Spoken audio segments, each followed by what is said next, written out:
Selamat pagi dan shalom. Kita berjumpa kembali dalam saat teduh pagi dalam doa dan renungan pagi edisi Jumat 13 November 2020. Kita siapkan firman Tuhan dari Wahyu 16 ayat 8 sampai 21. Tema kita hari ini, keadilan Allah ditegakkan. Mari sebelum kita membaca firman Tuhan, kita berdoa. Betapa kami bersyukur kepadamu Tuhan di pagi ini. Tuhan berkenan atas kehidupan kami, mengantar kami sampai pada saat ini. Kami menikmati sukacita di hari baru, dan tentunya kami memuji Allah. Dan pagi ini kami mempersiapkan diri, hati kami mendengarkan sabda Tuhan. Kami mohon bimbingan Roh Kudus, kami diperlengkapi, diberikan hikmat, dan firman Tuhan ini boleh kami pahami dan kami lakukan di tengah-tengah kehidupan ini. Berfirmanlah ya Tuhan, kami siap mendengar. Dalam nama Tuhan Yesus kami berdoa. Amin. Wahyu 16 ayat 8 sampai 21. Firman Tuhan berbunyi demikian. Dan malaikat yang keempat menumpahkan cawannya ke atas matahari, dan kepadanya diberi kuasa untuk menghanguskan manusia dengan api. Dan manusia dihanguskan oleh panas api yang dahsyat. Dan mereka menghujat nama Allah yang berkuasa atas malapetaka-malapetaka itu, dan mereka tidak bertobat untuk memuliakan Dia. Dan malaikat yang kelima menumpahkan cawannya ke atas tahta binatang itu, dan kerajaannya menjadi gelap. Dan mereka menggigit lidah mereka karena kesakitan. Dan mereka menghujat Allah yang di sorga karena kesakitan dan karena bisul mereka. Tetapi mereka tidak bertobat dari perbuatan-perbuatan mereka. Dan malaikat yang keenam menumpahkan cawannya ke atas sungai yang besar, sungai Efrat. Lalu keringlah airnya, supaya siaplah jalan bagi raja-raja yang datang dari sebelah timur. Dan aku melihat dari mulut naga dan dari mulut binatang dan dari mulut nabi palsu itu keluar 3 roh najis yang menyerupai kata. Itulah roh-roh setan yang mengadakan perbuatan-perbuatan ajaib. Dan mereka pergi mendapatkan raja-raja di seluruh dunia untuk mengumpulkan mereka guna peperangan pada hari besar, yaitu hari Allah yang Maha Kuasa. Lihatlah, aku datang seperti pencuri. Berbahagialah dia yang berjaga-jaga dan yang memperhatikan pakaiannya, supaya ia jangan berjalan dengan telanjang dan jangan kelihatan kemaluannya. Lalu ia mengumpulkan mereka di tempat yang dalam bahasa Ibrani disebut Harmagedon. Dan malaikat yang ketujuh menumpahkan cawannya ke angkasa. Dan dari dalam bait suci kedengaranlah suara yang nyaring dari tahta itu, katanya, sudah terlaksana. Maka memancarlah kilat dan menderulah bunyi guru, dan terjadilah gempa bumi yang dahsyat seperti belum pernah terjadi sejak manusia ada di atas bumi. Begitu hebatnya gempa bumi itu, lalu terbelahlah kota besar itu menjadi 3 bagian, dan runtuhlah kota-kota bangsa-bangsa yang tidak mengenal Allah.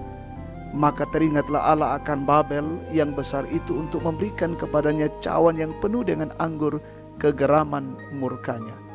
Dan semua pulau hilang lenyap, dan tidak ditemukan lagi gunung-gunung.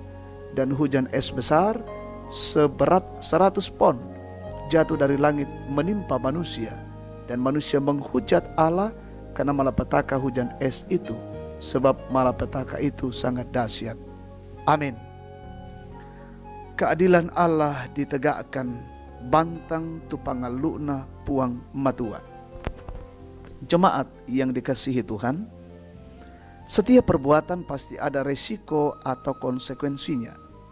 Lebih-lebih ketika perbuatan itu dapat merugikan orang lain atau lingkungan alam sekitar. Perbuatan yang seperti ini bagi pelakunya pasti ada hukuman, walaupun berbeda jenis hukumannya. Bacaan kita hari ini mengungkapkan tindakan Allah kepada manusia, dan sekaligus lanjutan dari bacaan kita kemarin. 3 malaikat telah menumpahkan cawannya.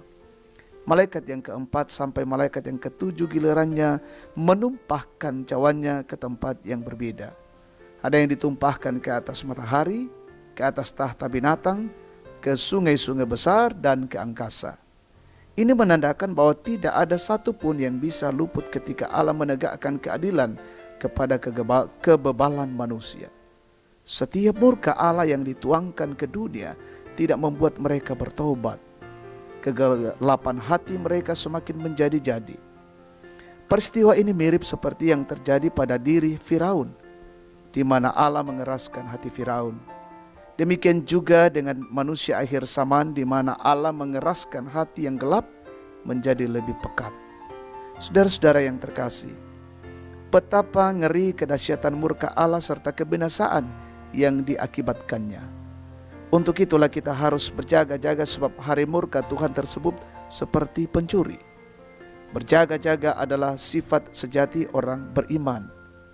Kita yang kini tertekan secara rohani karena melihat kejahatan makin biadab dan makin menjadi-jadi, boleh terhibur bahwa semua itu kelak akan dimusnahkan dan ditiadakan oleh murkanya yang adil.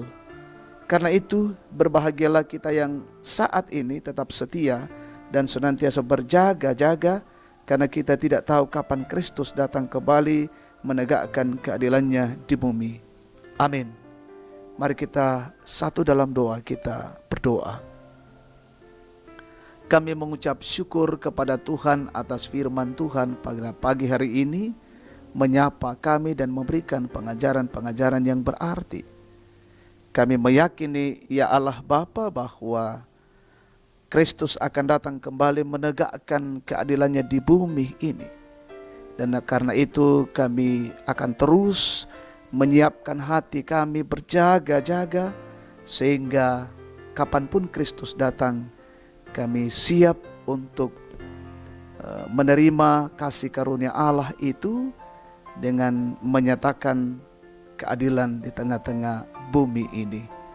Terima kasih firman Tuhan menguatkan dan memberikan pengajaran bagi kami. Dan berkati kami dalam perjalanan kehidupan kami hari ini. Kami mohon perlindungan, kasih karunia dan tuntunan Allah.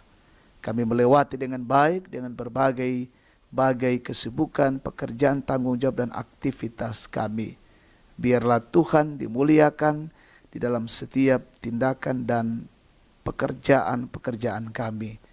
Berkati keluarga kami hari ini, anak-anak kami, cucu dan seluruh keluarga, bahkan yang berjuang dalam pendidikan, belajar dari rumah, sekolah, kuliah dari rumah.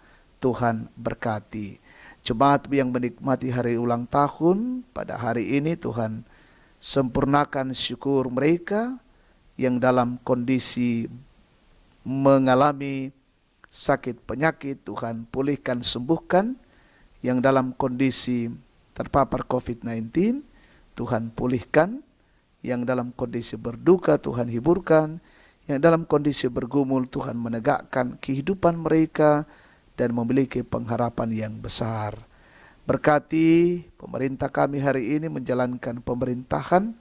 Berkati seluruh aparat negara, semua yang menjadi garda terdepan. Tuhan berkati para medis, dokter, tenaga kesehatan, relawan, gugus tugas BNPB.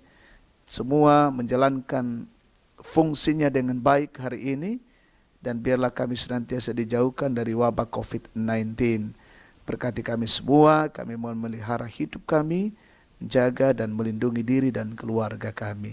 Tuntunlah kami hari ini, bila hidup kami memuliakan nama Tuhan. Ampuni dosa kami, dalam nama Tuhan Yesus kami datang berdoa dan bersyukur. Amin. Demikian saat teduh kita pada pagi hari ini. Tuhan Yesus memberkati.